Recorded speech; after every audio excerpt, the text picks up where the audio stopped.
सी part first, BSc part first, paper first, doctor Ramswaroop Sahu. तो पिछले video में अपन ने की थी, तो उसी चीज को मैंने काफी जोर दे के कहा था।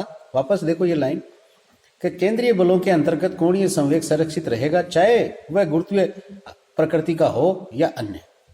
ये खास बात है। तो उपरोक्त कथन के अनुसार केपलर के ग्रह गति संबंधित द्वितीय नियम की पुष्टि करने में किया जा सकता है। ये नियम क्या है? सूर्य और ग्रहों को मिलाने वाली रेखा समान समय अंतरालों में समान क्षेत्रफल स्पर्शित या स्वीप्ट या प्रसपित करता है या करती है। ग्रह गति में क्षेत्रीय वेग निहित रहता है। ये जो लाइन है, इस लाइन को मैं दोबारा भी बताऊंगा। और ये लाइन आपको फर्स्ट ईयर में थोड़ी सी बच्चों को यह दिक्कत आती है, मगर मोटे रूप से अगर ध्यान से देखा जाए तो इसको ऐसे किया जाए कि अपन जैसे अगर मान लो, देखो बच्चों को खिलाते हैं अपन, जैसे ये इस तरीके से इसको मैं आगे बढ़ाता हूं। तो ये जो मेरा एरिया जो मैं कवर करता हूं, देखो ये 2 लाइन का एरिया है जिसको मैं कवर करता हूं, आगे बढ़ाता हूं। इसको कह रहा है कि ये आपके पास में समय अंतरालों के मध्य और वो एरिया है, उस एरिया के स्पष्ट कहने का मतलब डेरिवेटिव है वो क्या होंगे? स्थिरांक होंगे, या उनका सीधी सी बात है, इसको कह दिया इन्होंने क्षेत्रीय फल या क्षेत्रीय वेग। अब ये क्या चित्र था जो पिछले वीडियो में दिखाया था, उसी चित्र को वापस देखिए आप कि ये चित्र ये कहता है कि यहाँ जो डायमेंशंस बनाए इसने कहा है कि r और r प्लस डेल्टा और t प्लस डेल्टा t। तो अब हमारे पास में क्या होगा? हमारे पास में ये होगा कि हम क्या करेंगे कि ये एरिया निकालेंगे, है ना। ये एरिया कैसे निकलेगा? एरिया सीधी सी बात है कि लंबाई इंटू चौड़ाई। तो लंबाई इंटू चौड़ाई है, जिसमें कैसे बनेगा? तो यहाँ क्या करेंगे? परपेंडिकुलर डालेंगे तो ये त्रिभुज बन जाएगा। तो त्रिभुज का क्षेत्रफल निकाल लिया। तो त्रिभुज का जो क्षेत्रफल निकाल लिया, तो अगर हम हाथ से जो इशारा कर रहे थे, आगे बढ़ने वाली बात हम कह रहे थे समय के साथ में, वो समय के साथ में जो भी क्षेत्रफल बनता जाएगा, उस क्षेत्रफल का समय के साथ में मान स्थिरांक रहेगा। अगर मैं मान लीजिए 1 मीटर स्क्वायर का अगर मैं क्षेत्रफल कवर करता हूं और उसमें मैं समय का भाग लगाता हूं 1 सेकंड का, तो ये सत्य है कि मैं हर बार 1 मीटर का ही क्या करूंगा? 1 मीटर वर्ग का ही एरिया ही कवर करूंगा। कैसे? ये देखिए ये लाइन ये वाली आगे बढ़ेगी, तो ये जो एरिया बनेगा एक्स्ट्रा वो 1 मीटर का होगा।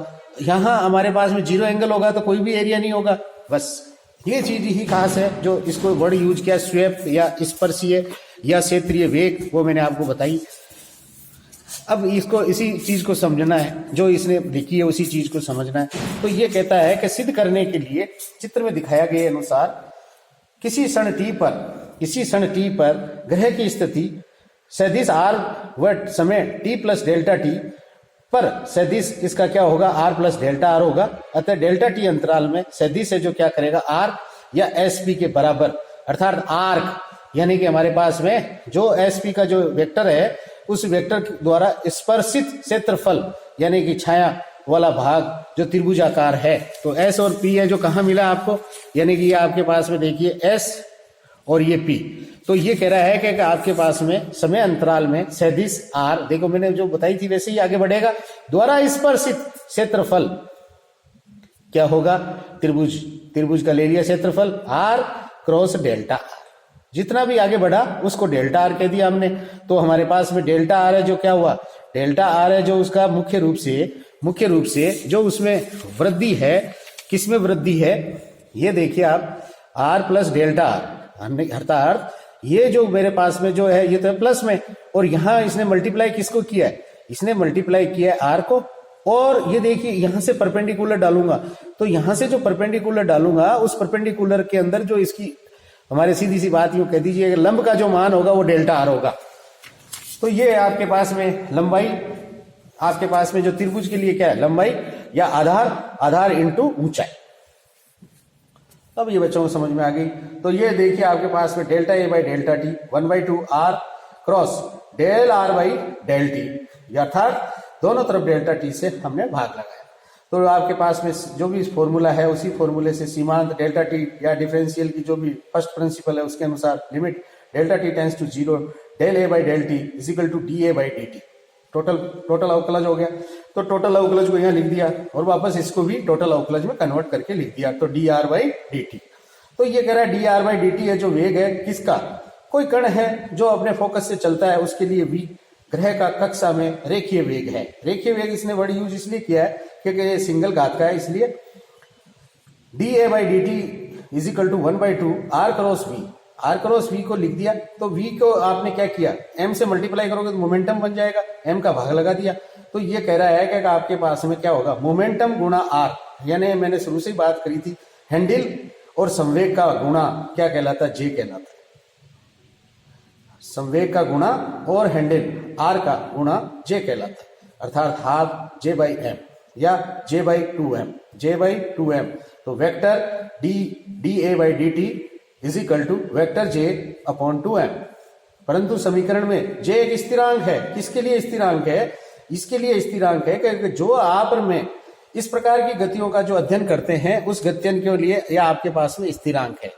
इस स्थिरांक के लिए सबसे पहली शर्त तो ये है कि केंद्रीय बल होना चाहिए, और केंद्रीय बल है जिसके अंदर हमने ये कहा कि ये गुरुत्वीय बल है। गुरुत्वीय बल के लिए भी सत्य है, तो ये सभी केंद्रीय बलों के लिए सत्य है, इसलिए j बराबर स्थिरांक होगा। तो dA/dt या dA vector upon dt is equal to constant. तो यहां जो बात आई उस बात का क्या मिला हमारे को फायदा, ये मिला कि एक केपलर का जो सूर्य और ग्रहों के मध्य जो मिलाने वाली रेखा है,